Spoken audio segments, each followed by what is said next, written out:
Saudara-saudari yang terkasih di dalam Allah Tritunggal, di dalam nama Bapa dan Putra dan Roh Kudus. Amin dan Shalom.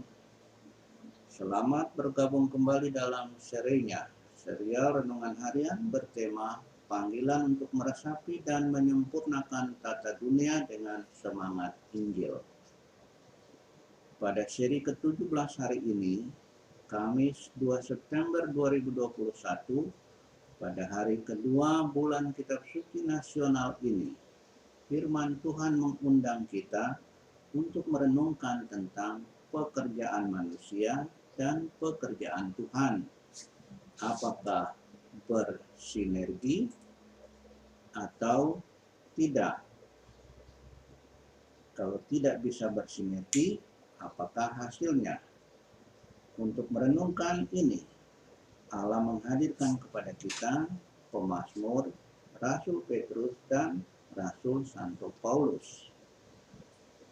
Pemazmur menempatkan pekerjaan Tuhan dan pekerjaan manusia secara sinergis. Tuhan memperkenalkan keselamatan yang datang darinya, dan manusia yang mengalami keselamatan Tuhan itu bersorak-sorai bagi Allah dan bermazmur baginya. Rasul Paulus dalam suratnya kepada jemaat di Kolose juga mengikuti jejak pemazmur, menempatkan pekerjaan Tuhan dan pekerjaannya sebagai manusia secara sinergis. Setelah mendirikan jemaat di Kolose, Paulus terus-menerus mendoakan jemaat itu kepada Allah.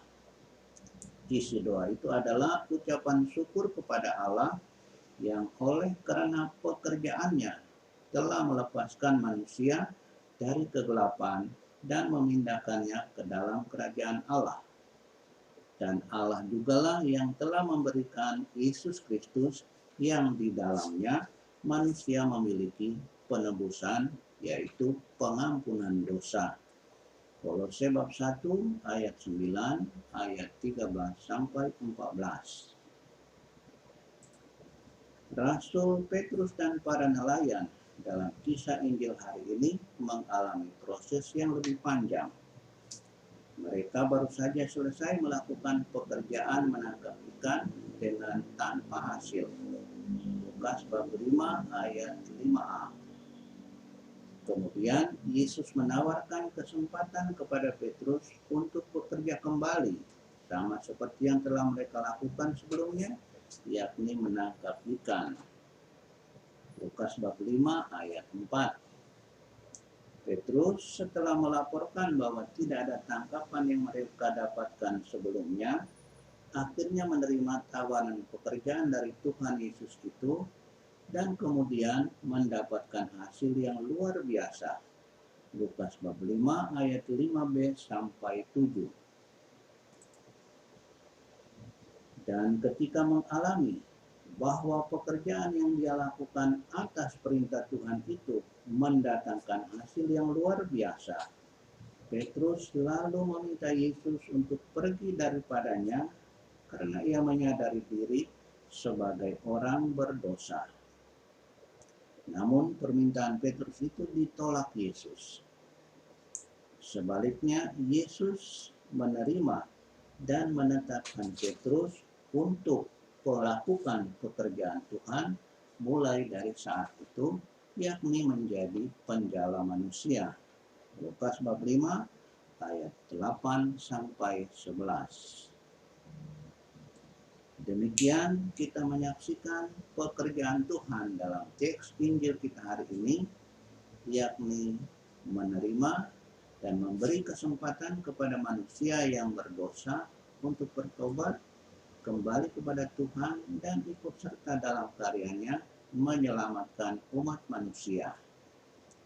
Di sisi lain, kita juga menemukan bahwa pekerjaan manusia, jikalau tidak selaras dengan pekerjaan Tuhan, maka akan memunculkan tindakan-tindakan berikut ini, yakni menjauhi orang-orang berdosa, menolak untuk memberikan pengampunan, dan bisa juga mengucilkan dan tidak mau bergaul dengan orang-orang yang dianggap berdosa tersebut.